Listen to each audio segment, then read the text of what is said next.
udah bahas soal keilmuan semuanya ya Pak, berarti determinasi masyarakat Indonesia terutama yang muda-muda ini harus dipush untuk lebih mendalami dan mempelajari apa yang sebenarnya terjadi di sekitar kita, karena kita terlalu fokus terhadap perkembangan teknologi mungkin, tapi mungkin teknologinya bukan teknologi lingkungan aja gitu, teknologi yang lain kita fokus big data dan lain sebagainya, tapi justru tempat hidup kita sendiri, bumi ini kita agak mungkin cenderung tidak peduli karena dampaknya nggak ada di depan mata ya Prof ya. Dampaknya itu nanti, jadi orang masih nanti, mungkin itu yang menjadi keyakinan anak-anak muda sekarang, makanya mereka acuh gitu dong, Prof, terhadap keadaan lingkungan pada saat ini. Menurut Prof gimana?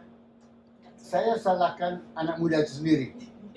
Masa depan tidak di tangan saya, masa depan di tangan anak muda. Maka anak muda tidak bisa tidur sekarang. Dia mesti tahu, kalau saya nanti tahun 2045, kalau saya berkesempatan menjadi menteri atau jadi pejabat, jadi pemimpin, apa harus saya perbuat? Tahu tidak tadi? Waktu saya ditugaskan belajar ke Amerika bersama Pak Wijoyo, Ali Wardana, macam-macam, itu tahun 1958, 59. Kami masih muda, kami belajar. Tapi pada weekend kita ketemu, ngobrol, kita Pak Wijoyo, Ali Wardana, macam-macam. Lalu saya tanya, kita ini belajar di sini itu untuk apa? Oke, kita menjadi doktor, PhD, hebat, gagah. So what? Lantas apa? Tidur, tulis-tulis, tulisan-tulisan, publikasi, dapat nama, tidur lagi. Wih, apa itu? No. Kau ini menjadi kesempatan belajar agar negaramu maju. Bukan kau.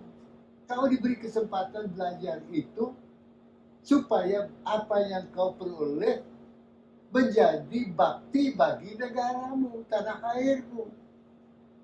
Maka ketika kembali ke sini, pikiran kita adalah gimana ya memecahkan masalah. Trend inflasi hebat. Gimana ya mengatasi inflasi ini? Trend krisis pangan. Bagaimana ya swasembada pangan? Jadi ilmu itu untuk meningkatkan kesejahteraan bangsa. Ilmu itu bukan untuk ilmu. Maka anak-anak muda yang belajar ini jangan hanya mikir, aku bikin jadi PhD, atau jadi profesor, gagah untuk profesor, dokter, ada yang pakai pangkat yang banyak sekali, profesor, dokter, MA, bla bla bla. Apa itu? No. It's what you do dengan ilmu itu. Dan tantangan yang kita hadapi besar sekali. Jangan ekosistem pulau hancur.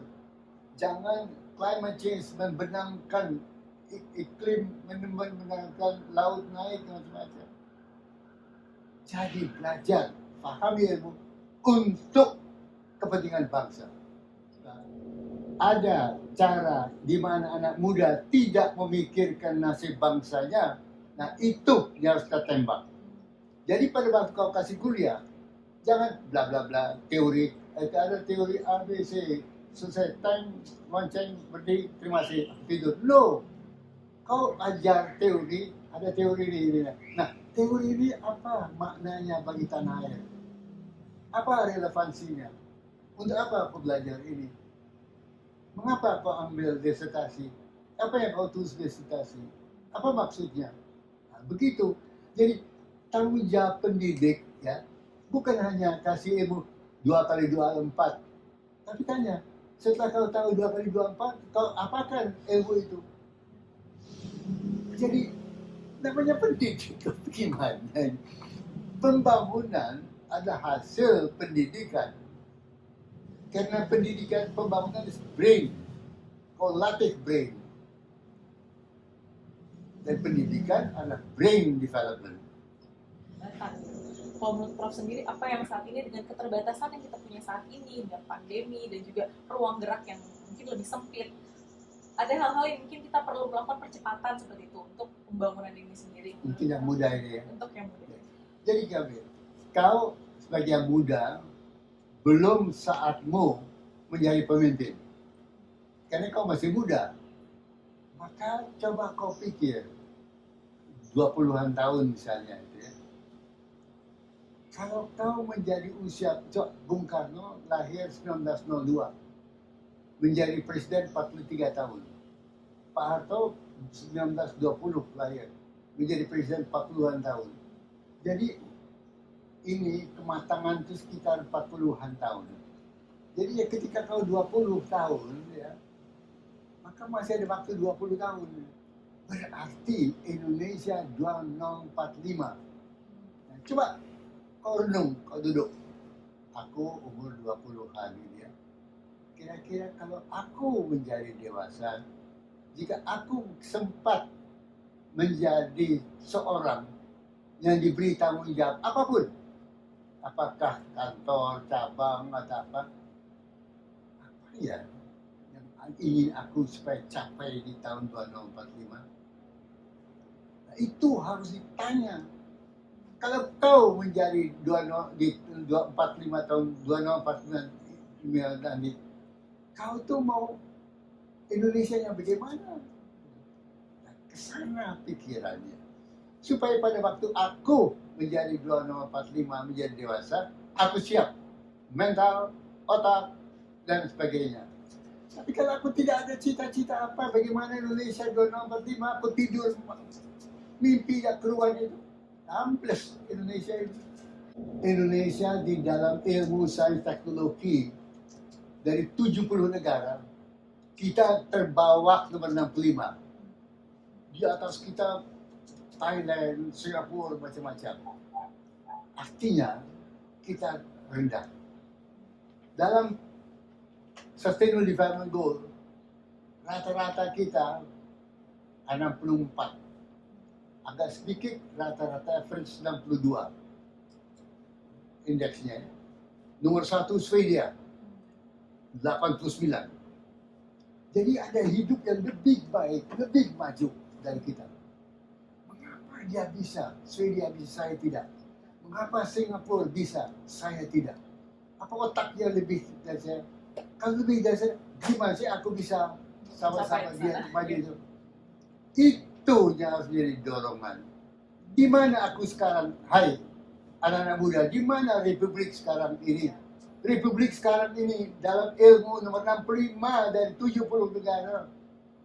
Indonesia di dalam Sustainable Development Goal berada di atas sedikit rata-rata 65, di atas rata-rata 62. Sedangkan 85, 8 Swedia lebih tinggi. Hidup bisa lebih baik. Kenapa kita mesti di bawah? Karena otak kita belum berkembang. Karena itu aku sebagai anak muda ingin agar 2045 keluar dari middle income trap, dari perangkap keterbelakangan ekonomi.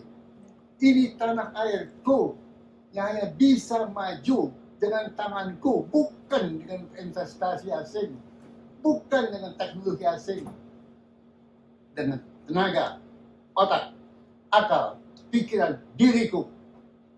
Nah, jika kaum milenial berpikiran demikian, Indonesia pasti lepas landas 2045. Baik, terima kasih Prof. Emil. Ini statement penutupan yang benar-benar untuk anak muda seperti cambukan ya Prof ya. Kita harus lebih berilmu untuk bisa mengatasi permasalahan dengan solusi yang terbaik gitu ya Prof. Saya ucapkan terima kasih kepada Prof. Emil Salim atas waktunya udah mau berbagi dengan kami, Cluster Research di Berlin, Universitas Indonesia. Terima kasih Prof atas waktunya. Terima kasih.